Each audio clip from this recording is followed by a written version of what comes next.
Welcome to your Mobile Elevating Work Platform Operator Training Program. This program is intended to help you develop safe operating practices when using scissor lifts, self-propelled booms, portable work platforms, trailer-mounted booms, and self-propelled vertical lifts. This presentation should be used with a participant's guide, which you should have received from a course trainer. The operator training is designed to be general in nature since it covers safe operating principles and practices for most types of mobile elevating work platforms. Once you have completed this program, you don't have to retake this course again to operate a different type of aerial platform. All you need is familiarization on the specific aerial platform from a qualified person. Complete information on the specific model that you plan to operate can be found in the operator's manual that is always stored on the machine. Always read and follow the appropriate operator's manual for the aerial platform you are learning to operate. Should you have any questions or find you don't fully understand any subject covered in this presentation, please discuss them with your trainer. We've divided this video into 5 sections. Section 1 covers the terminology and applications of the various types of MEWPs. Section 2 deals with the responsibilities of all parties associated with the operation of MEWPs. Section 3 deals with learning how to identify and avoid safety hazards. In Section 4, we discuss the 5 key concepts of safe machine operation. And finally, in Section 5, we'll review what you need to do for your proficiency demonstration to become a qualified mobile elevating work platform operator.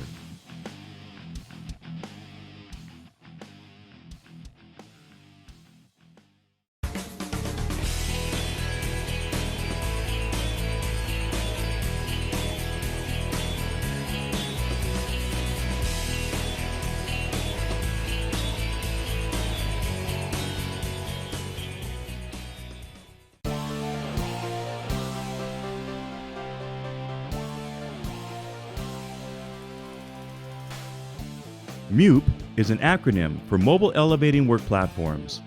MEWP classifications are made up of a combination of 2 key distinguishing descriptions: a MEWP group, which is determined by where the platform location is in reference to the tipping line, and a MEWP type, which is in reference to traveling. There are 2 groups of MEWPs, Group A and Group B.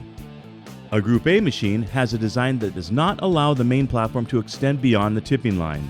In other words, the platform does not go outside of the drive chassis envelope. A perfect example of a Group A machine would be a scissor lift. Conversely, a Group B machine has a design that allows the platform to extend beyond the tipping line. A great example of a Group B machine would be an articulating or telescopic boom. In addition, there are 3 types of MEWPs, types 1, 2, and 3. With a type 1 MEWP, traveling is allowed only with the machine in its stowed position. In a type 2 MEWP, traveling with the work platform in the elevated position is controlled from a point on the chassis.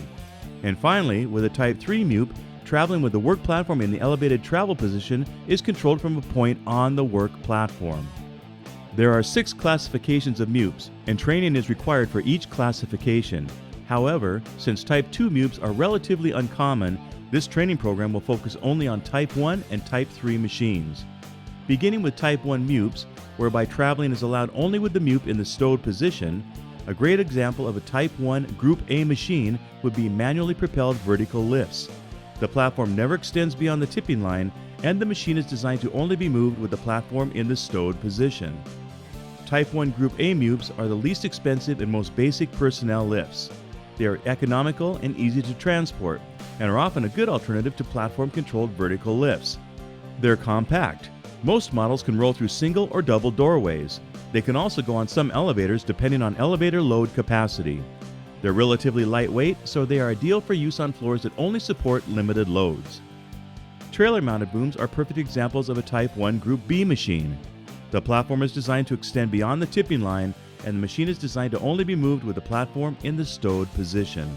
Stationary boom mobile elevating work platforms combine the up and over access of an articulating boom with the convenience of a built-in trailer.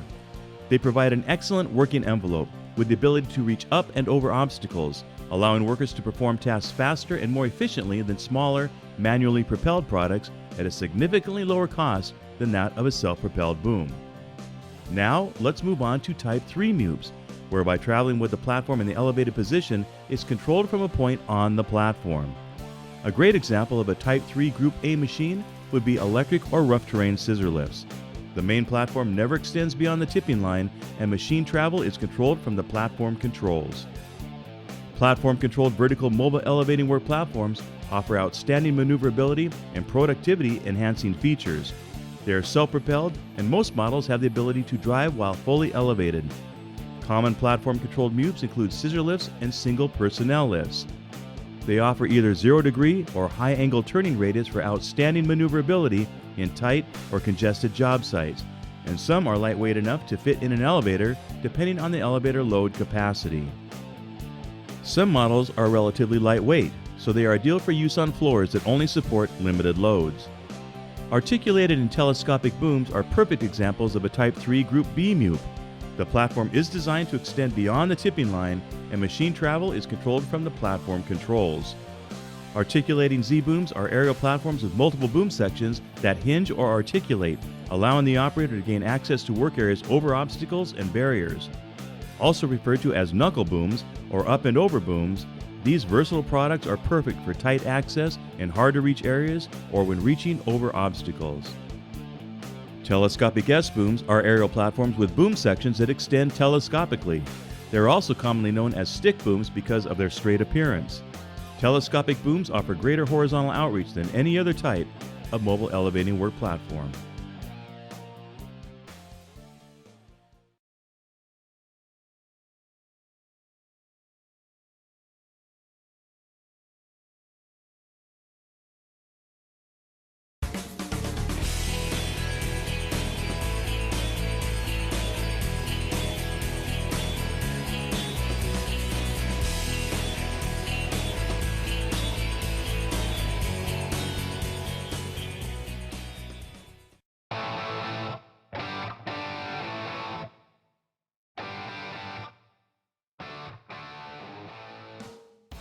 Standards organizations worldwide are calling for clear training on who is responsible for what when operating mobile elevating work platforms, commonly referred to as MEWPs.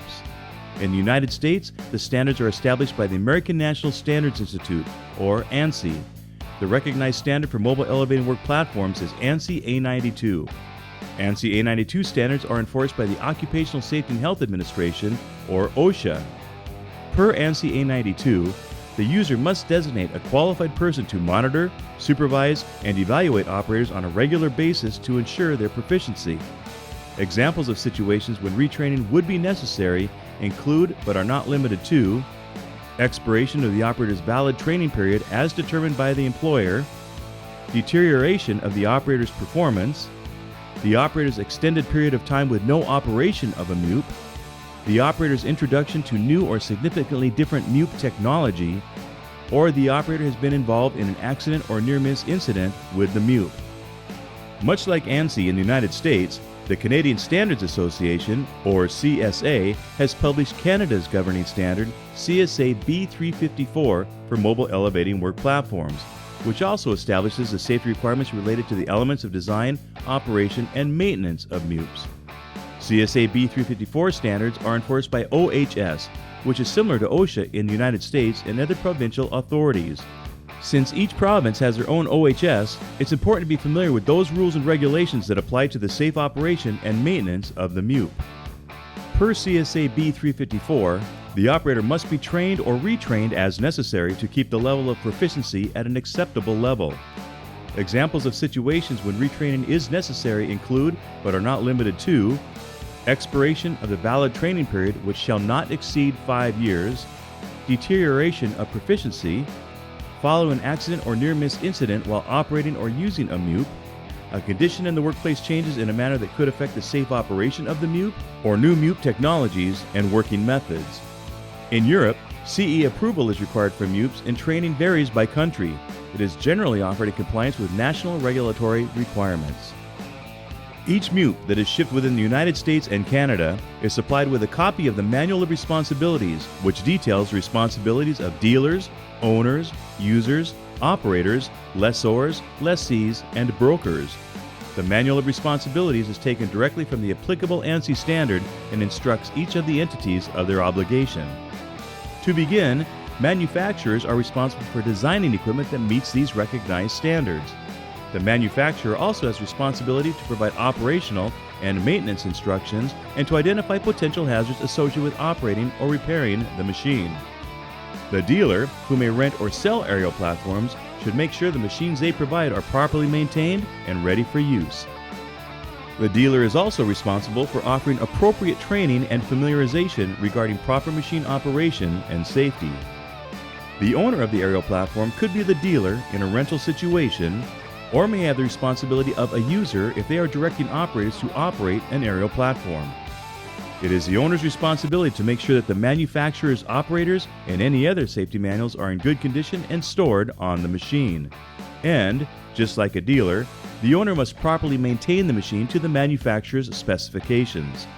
The owner should always ensure that any personnel that they direct or authorize to use an aerial platform have received appropriate training and familiarization. The user, by definition, is the person or persons who are in the position of directing operators to use aerial platforms in their work. Most commonly, this is the employer. Like an owner, the user must provide appropriate training and familiarization and make sure that the operators and safety manuals supplied by the manufacturer are in good condition and stored on the machine. The user must develop a safe use program specific to MEWPs, which must include a site risk assessment and proper selection of a suitable MEWP, as well as a written rescue plan that ensures that all occupants in the platform receive training that explains procedures to follow if they fall and await rescue or witness another worker's fall. The user is responsible for only allowing trained, qualified, and authorized personnel to operate an aerial platform. The user is responsible for designating a qualified person to monitor, supervise, and evaluate operators on a regular basis to ensure that they have the skills necessary to do the job safely. The operator is the person who actually performs work using a MEWP. It is the operator's responsibility to check that the operators and safety manuals are stored on the machine and are always read and understood before operation. The operator is responsible for operating the aerial platform within the limits of intended use as defined by the manufacturer in the operator's manual and job site and government regulations. This includes avoiding hazardous situations, performing a visual pre-operation inspection, performing comprehensive function tests prior to use, performing a workplace inspection, and only using the machine as the manufacturer intended. The operator is responsible for reporting any problems or malfunctions that occur before or during operation. And finally, the operator must ensure that all occupants in the platform have a basic level of knowledge to work safely on the MEWP. In addition to these important standards, operators are subject to specific local, regional, and national workplace rules and regulations. So please, check with the appropriate safety organizations for specific information that would apply to you. Along with the operator's manual, a copy of the ANSI Manual of Responsibilities is included with every machine shipped in the United States and Canada. These manuals, and any other safety manuals provided by the manufacturer, are considered a permanent part of your machine and must remain with the machine at all times. Consult these manuals when you require specific information for your model of mobile elevating work platform.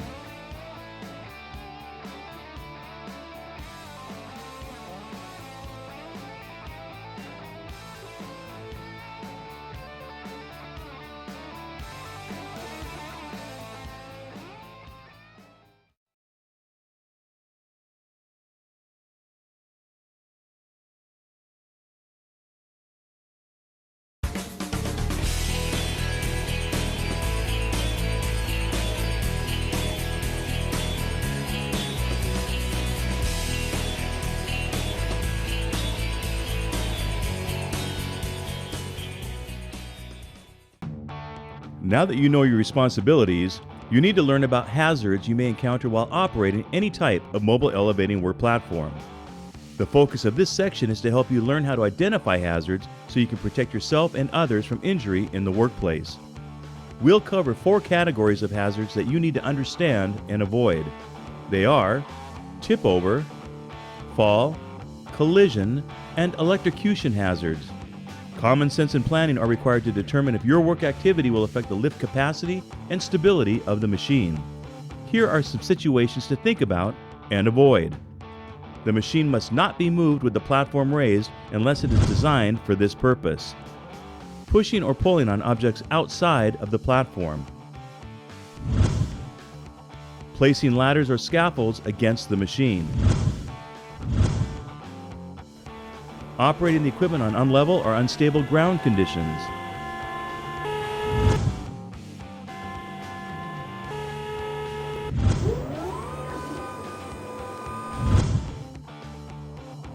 bad weather or windy conditions, unsafe numbers of people or too much weight in the platform. To avoid falling, don't sit, stand, or climb on the platform guardrails. Be sure to always lower the platform entry mid-rail or close the gate before operating. To avoid collisions, you should be aware of how and where the machine is moving. You must first perform a workplace inspection and identify and avoid ground and overhead obstructions. These machines are not electrically insulated. That means there is no protection for the operator, bystanders, or machine from electrical shock as a result of contact or unsafe proximity to power lines or any other electrical charge. Safety information about required clearance from power lines and other electrically charged devices can be found in the operator's manual and on safety signs on the machine. The operation of any mobile elevating work platform is subject to certain hazards that can be protected against only by the exercise of intelligence, care, and common sense, and not by mechanical means. It is essential that operation, maintenance, and service of aerial platforms is performed only by competent, careful people trained in the intended use, safe operation, maintenance, and service of this type of equipment. Also, be reminded you will find additional hazards listed in the operator's manual.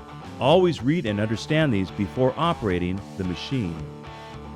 There are also more resources on the machine in the form of safety and instructional decals. The safety decals have the safety markings of danger,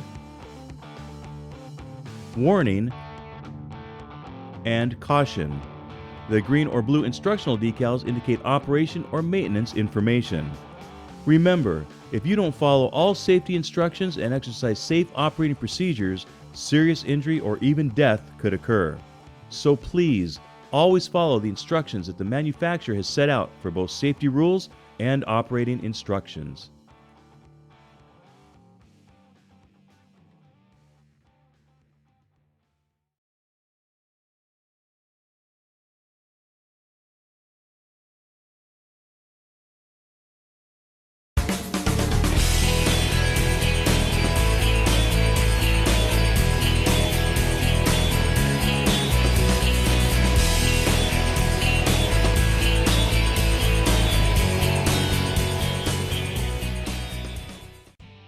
There are 5 key concepts of safe machine operation, all of which you will find outlined in your operator's manual. They are: avoid hazardous situations, always perform a pre-operation inspection, always perform function tests prior to use, inspect the workplace, and only use the machine as it was intended. These principles, if followed in sequence, will help you to operate the mobile elevating work platform safely and efficiently. The first key concept for safe machine operation is knowing how to avoid hazardous situations. Proper training and common sense will help you to avoid hazardous situations associated with operating a MEWP. You must be able to recognize and avoid potential tip-over, fall, collision, and electrocution hazards, as well as any other hazards that may exist. It is critically important before you even get near the work environment or the machine to know what kind of hazards to be looking for. A second key concept for safe machine operation is the pre-operation inspection. This is important because very often you may not know if the machine has been damaged or modified or if it's been properly maintained. This visual inspection is designed to keep the operator out of harm's way by discovering if anything is apparently wrong with the machine before the operator performs the function tests. You're looking for things like modifications, damage, loose or missing parts, and hydraulic or other fluid leaks.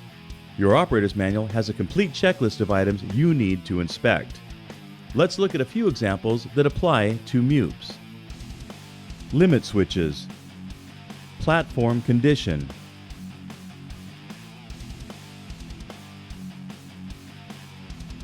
lift links, pins, and banjo bolts. swing bearing and rotator bolts, electrical components, hydraulic components, lift mechanism, battery condition, decals, and wheels and tires. If the machine checks out, you're ready to perform the function test, our third key concept for safe machine operation. We do function tests to make sure that you can get up and down safely before you go into the work environment. We want to discover any damage, problems, or malfunctions before the machine is put into service. Of course, you have to get up in the air to do your work. But more importantly, if you have a health or safety issue and you need to get down or others need to bring you down, it is vital to verify that the machine is operating properly. Before you begin testing functions, select an area that is firm, level, and free of ground and overhead obstructions. Follow the function test sequence outlined in the operator's manual. If a machine fails a test, it must be removed from service, repaired, and re-inspected before it can be placed back into service. Let's take a look at a few examples of function tests that apply to MEWPs. Outrigger deployment.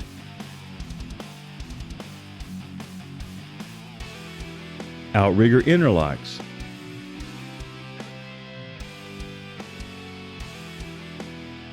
Emergency stop.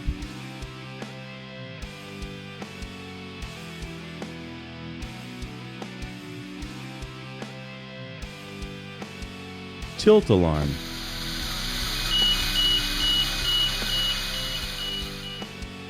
Lift function.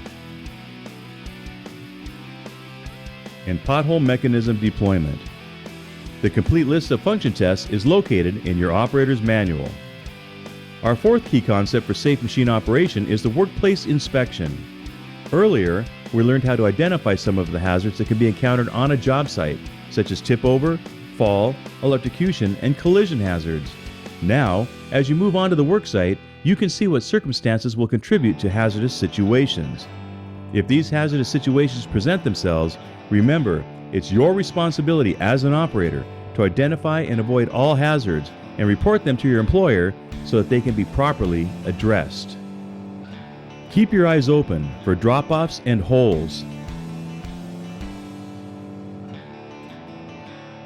Floor obstructions and hazardous locations. Overhead obstructions. Electrical conductors. Wind and unsafe weather conditions.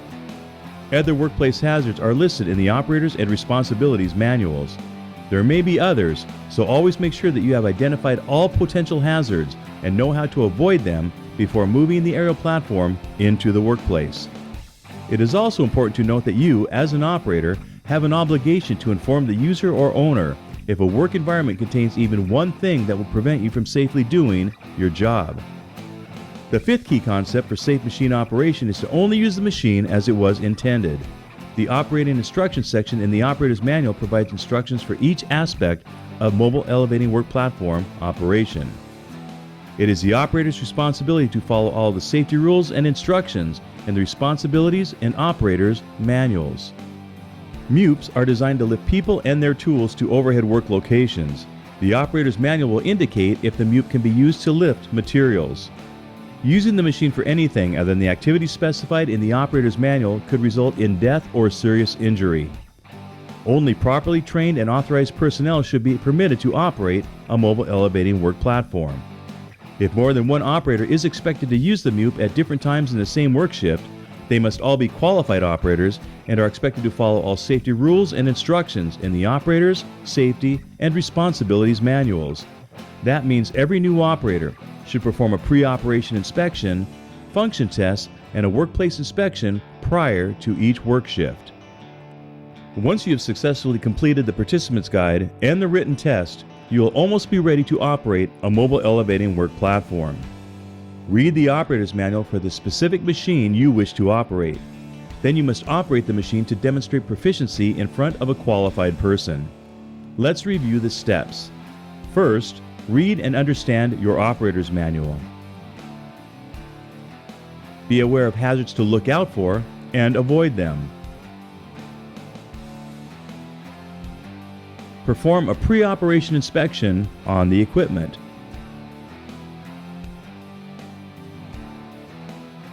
Perform function tests prior to use. Inspect the workplace for unsafe conditions and familiarization. And only use the machine as the manufacturer intended. We know you can succeed, but it's up to you. Thank you for paying attention, and be safe out there.